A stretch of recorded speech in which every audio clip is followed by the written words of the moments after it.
Selamat datang di panggung penyuluhan Siniar Penyuluh Pertanian Kebumen. Sahabat Tani, hari ini edisi spesial. Saya berada di luar Jawa Tengah. Tepatnya saya berada di Lembang. Dan narasumbernya juga tidak kalah spesial. Hari ini adalah motivator pertanian tingkat nasional ini, Kang Andri namanya. Sebelumnya seperti biasa saya pesan 3M ya. Jadi untuk menjaga prokes kita harus rajin mencuci tangan, memakai masker dan menjaga jarak. Oke Kang Andri, karena kita udah jaraknya jangan deket-deket Kang Andri ya. Udah menjaga jarak. Kita maskernya biar enak ngobrolnya dilepas gimana Kang Andri? Boleh. Oh boleh ya. Aduh, karena memang jaraknya sudah ya. Iya, biar gantengnya kelihatan nih. Betul. Originalnya. Apalagi sama kaum cowok saya lebih mengejar jarak lagi. Agak kesini nggak apa-apa, biar kena kameranya. Kurang geser ke sini ya. Iya. Sahabat Tani, beliau adalah Kang Andri. Ini adalah ketua kelompok Macakal. Apa itu Macakal nanti akan dijelaskan panjang lebar. Dan kenapa dikasih nama Macakal? Ini antik, unik dan luar biasa. Googling aja Macakal pasti keluar tuh wajah beliau yang akan tampak. Semangat pagi Kang Andri. Semangat terus. Semangat terus. Bisa disapa sahabat Tani kita sapaannya Kang Andri. Assalamualaikum warahmatullahi wabarakatuh. Salam kenal dari kami dari petani Lembang buat saudara-saudara saya yang ada di Kebumen sana selaku petani juga. Salam semangat terus menjadi petani. Luar biasa. Tadi kami ini membawa petani dari Kebumen berkunjung di lokasinya Kang Andri ini. Teman-teman sedang belajar banyak di sini dan aura positifnya luar biasa saya lihat Kang Andri itu. Ini bisa seperti ini ceritanya gimana? Sama tadi sahabat tani pasti penasaran arti Macakal itu apa Kang Andri? Jadi Macakal itu dari bahasa Sunda Sangsekerta. Jadi Sunda Buhun lah. Macakal itu artinya mandiri. Kenapa kita mengadopsi dari kata Macakal itu sendiri? Hampir keseluruhan dari teman-teman kita berupaya mengupayakan untuk diri sendiri secara prioritas dan bagaimana caranya bahwa menghidupkan kemandirian dalam bertani. Mungkin seperti itulah. Macakal artinya mandiri. Artinya mandiri. Filosofinya cukup tinggi, cukup dalam. Jadi Macakal itu petani mandiri. Petani mandiri sahabat tani. Contohnya Kang Andri dan teman-teman. Dan ini timnya kami lihat juga milenial semua Kang Andri ya. Usianya di bawah 40 hampir rata-rata. Semangatnya tapi di bawah 27 tadi katanya. Kalau semangatnya betul. Ini sahabat tani sebagai informasi, beliau ini sudah beberapa kali tayang di televisi nasional Kang Andri ya. Beberapa televisi sudah mewawancarai beliau dan kali ini spesial panggung penyuluhan episode ini Kang Andri adalah narasumber kita hari ini. Dari Macakal tadi Kang Andri, Macakal itu artinya mandiri. Kemudian terciptalah kebun-kebun yang kami dengar tadi sampai ekspor. Kualitasnya bukan main-main. Walaupun memang masih ada pasar-pasar lokal, tapi kebanyakan pasar-pasar eksklusif ya Kang Andri ya. Ada pasar mall, ada pasar swalayan, bahkan ekspor. Ini mulai tahun kapan Kang Andri berkecimpung ataupun kepikiran dan sampai diterimanya produk Kang Andri oleh konsumen luar negeri itu gimana ceritanya Kang Andri? Ini memang sebuah perjalanan panjang. Awalnya kita hanya mencoba untuk mengais sesuatu untuk isi perut. Oh gitu. Nah, awalnya seperti untuk itu. Untuk kemandirian sendiri ya. Nah, minimal untuk seperti itu. Bisa hidup ya. Kita diawali dengan awalnya untuk Macakal itu sendiri kiprah di baby buncis. Yang kita lihat yang ini ya, seperti baby gitu. buncis ini. Kalau ya. dulu itu baby buncis itu bukan varietas Kenya, ini impor ya. Oh ini impor. Ini impor. Ya. Jadi bahan bibit awalnya memang impor.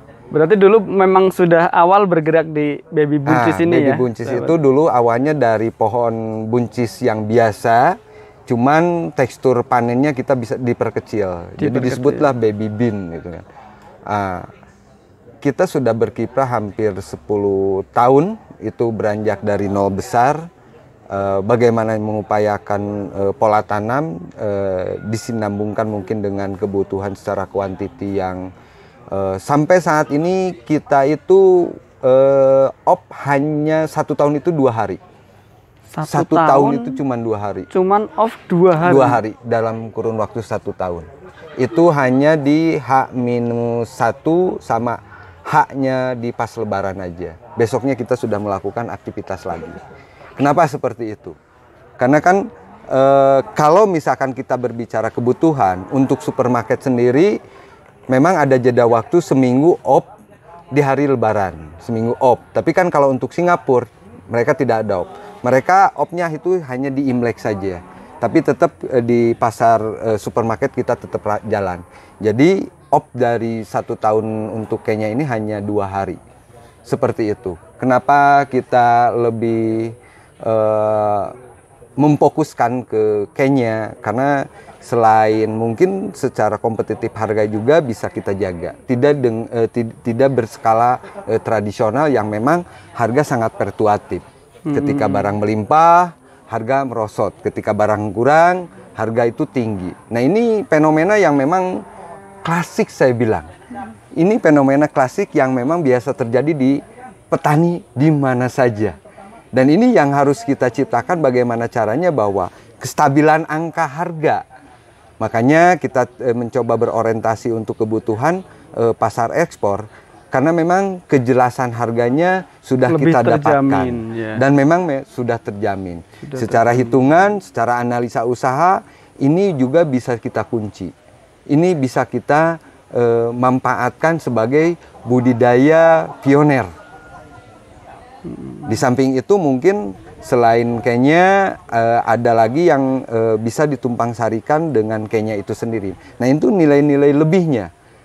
Pola tanam yang biasa kita lakukan di lapangan hampir 8 komoditi per tahun itu bisa kita hasilkan. 8 komoditi satu tahun 8 komoditi bisa kita hasilkan. Kebayangkan jeda waktu dari 12 bulan. Itu dengan dalam lahan yang sama. Dengan lahan yang sama. Caranya gimana itu? Caranya sistemnya tumpang sari. Tumpang sarinya mungkin ada jeda ya, ada jeda seperti di ini kan. Wah, lubang tanam ini kan banyak sekali gitu. Nih. Padahal tanamannya cuma berapa gitu ya. Kita coba berhitung. Misalkan ini kan luas lahan hanya 100 meter. Ya. Kalau idealnya 100 meter, itu paling sekitar di 750 populasi lubang tanam yang biasa. Kalau misalkan kita hitung dari 100 meter ini biaya produksi ini dari awal pengolahan sampai penutupan musa sampai budidaya itu bisa 2,5 juta. Dibagi 700 pohon, berapa HPP-nya per lubang tanam? Tinggi kan? Tapi kalau kita coba dengan tumpang sari yang memang tidak saling mengalahkan, yang penting kita tahu sistem interval tanamnya. Tapi yang paling utama adalah kita harus tahu nilai jualnya juga. Dan yang paling utama lagi adalah kemana arah jualnya.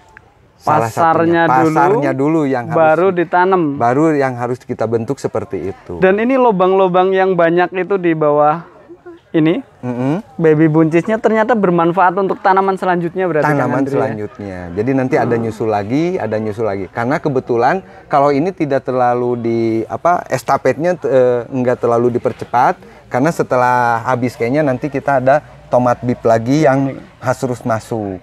Jadi mungkin nanti pola tumpang sarinya di tomat bib. Kalau untuk ukuran dari naungan ya, kalau saya berbicara greenhouse ini terlalu wah dan memang kita bukan greenhouse hanya naungan saja. Jadi mungkin kelayakan dari dari fasilitas juga memang kita masih kurang. Tapi ini juga hamanya nggak terlalu banyak ya di sini kan Andri ya? Ya penekannya kalau hama masih tetap ada masuk, tapi mungkin dari kestabilan pencahayaan, sama kestabilan kelembaban dari tingkat hujan, sini ya, curah jadi hujan. tidak terganggu curah hujan dan itu. mataharinya juga tidak langsung ya. Jadi kalau untuk yang punya naungan seperti ini kita manfaatkan dengan tanaman-tanaman tertentu saja. Tapi kalau untuk konsep yang tadi 8 komoditi pertama itu lebih banyak di lahan terbuka. Di lahan terbuka. Lahan terbuka. Berarti Kang Andri itu punya solusi untuk petani yang lahannya terbatas. Betul. Namun dengan lahan terbatas itu 1 tahun bisa 8 komoditas. Gitu ya? Itu. Penasaran? Datang ke Macaka. Ya, penasaran datang ke Macaka. Macaka. Artinya mandiri, sahabat tani. Oke, ini sekelumit dan segudang ilmu. Sekelumitnya lahan, tapi ilmunya luar biasa. Dengan lahan terbatas bisa mengeluarkan potensi hasil yang tidak terbatas. Sahabat tani, saya mau tanya satu lagi untuk Kang Andri, kira-kira untuk diduplikasi oleh sahabat tani sekalian agar bisa meniru lah. Boleh nggak ditiru Kang Andri? Boleh. Nah, jadi ini kami bawa petani Kebumen ke sini kan agar terinspirasi dengan nilai-nilai positifnya Kang Andri. Mudah-mudahan seperti itu. Coba kasih pesan ke sahabat tani itu, pemirsa kita sapaannya sahabat tani ya, Kang Andri. Apa yang harus sahabat tani lakukan untuk menduplikasi kesuksesan Kang Andri biar pertanian di Kebumen tidak paling bisa mengimbangi di Lembang ini ya pemirsa di Lembang ya. Silakan Kang Andri. Salam kenal lagi nih untuk sahabat tani di Kebumen.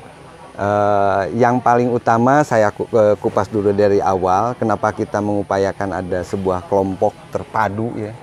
Kenapa disebutnya kelompok terpadu? Karena memang kalau untuk kekuatan diri saya sendiri dengan banyak kekurangan dan keterbatasan itu mungkin sangat tidak mungkin untuk bisa mengadakan jumlah produksi yang bisa kontinu.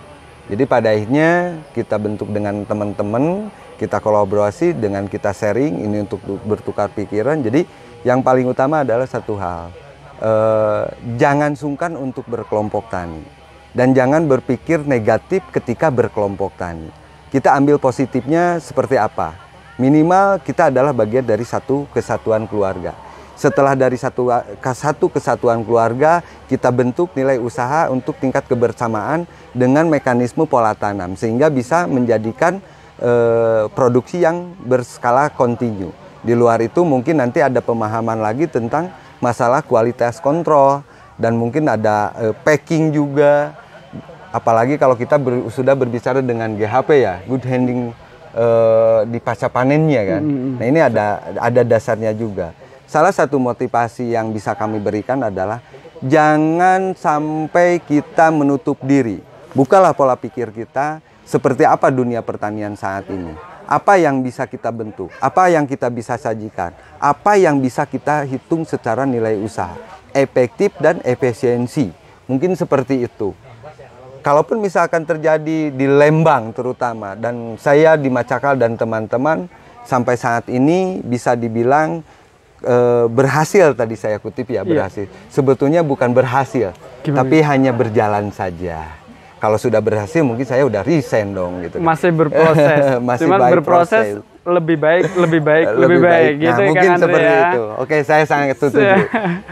Mudah-mudahan dengan adanya kunjungan dari saudara-saudara kami dari Kebumen ini bisa menjadi inspiratif juga buat kami bahwa ternyata dunia pertanian ini luas, bahwa dunia pertanian ini tidak monoton. Dan kita harus kita harus bisa keluar untuk menjadikan wawasan dunia pertanian ini harus jadi lebih menarik. Sehingga regenerasi yang kita butuhkan adalah regenerasi.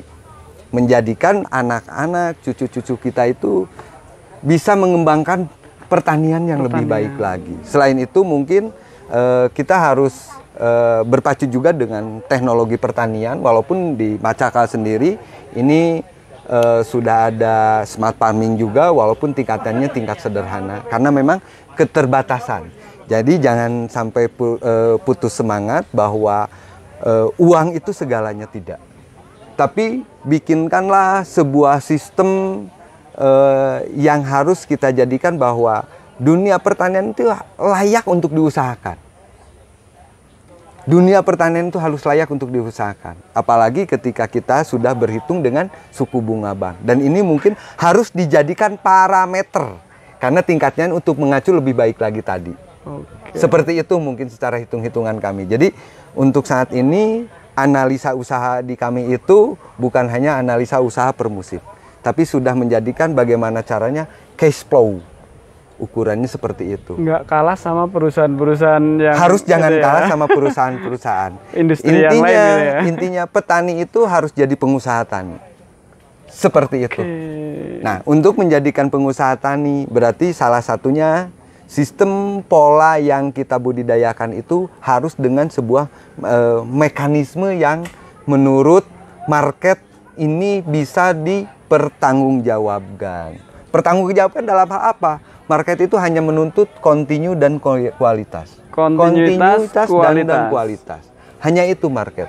Yang memang sampai saat ini Macakal bisa berkiprah sampai saat ini. Bisa melakukan ekspansi dengan para eksportir. Bisa melakukan ekspansi dengan para buyer untuk pasar modern. Salah satunya itu. Salah satunya adalah kita bisa mengadakan secara kontinuitas dan secara kualitas. Bagus. Mempertahankan kualitas. Salah satunya itu. Oke, sahabat tani, luar biasa motivasinya kan. Sudah saya bilang, orang yang satu ini yang luar biasa Kang Andre. Motivasi positifnya saya biasa-biasa saja. Yang luar biasa itu teman-teman dari sahabat tani yang saya dari Kebumen. Itu harus lebih luar biasa lagi menurut saya. Oke, kalau boleh kami simpulkan itu tadi, satu, kita harus orientasinya pasar bertani ya Kang Andre ya. Ada pasarnya dulu, baru kita membudidayakan apa yang dibutuhkan pasar. Kemudian kekompakan atau kerjasama kelompok. Artinya kelompok tani itu penting. Jadi kita nggak bisa bekerja sendiri. Apalagi ketika ada pasar, jumlahnya banyak, kualitas terjaga, kontinuitas harus terjaga. Nggak mungkin Kang Andre akan bergerak sendiri. Kang Andre dengan kecerdasan emosionalnya itu membentuk kelompok, merangkul petani-petani ya Kang Andre. Sampai berapa totalnya tadi? 500 itu kemitraannya. 500 kemitraan tani yang bergabung untuk memajukan pertanian kita, pertanian Indonesia. Oke, terima kasih Kang Andre. Hari ini mungkin cukup dulu. Lain waktu pasti ini menarik obrolan kita. Ini nggak terasa kayaknya udah sampai setengah jaman kita ngobrol kayak gini. Dan kalau mau dikupas tuntas pasti nggak ada habisnya ilmunya Kang Andre. Sahabat tani sekalian, cukup sekian barangkali pertemuan hari ini. Semoga kami bisa berkunjung lagi Kang Andre ya. Amin. Petani Indonesia berjaya, sejahtera, dan bahagia. Penyuluh pertanian Kebumen, aktif, kreatif, inovatif. Saya Nur Hadi Mustafa, sampai jumpa. Oke, mari dipakai lagi.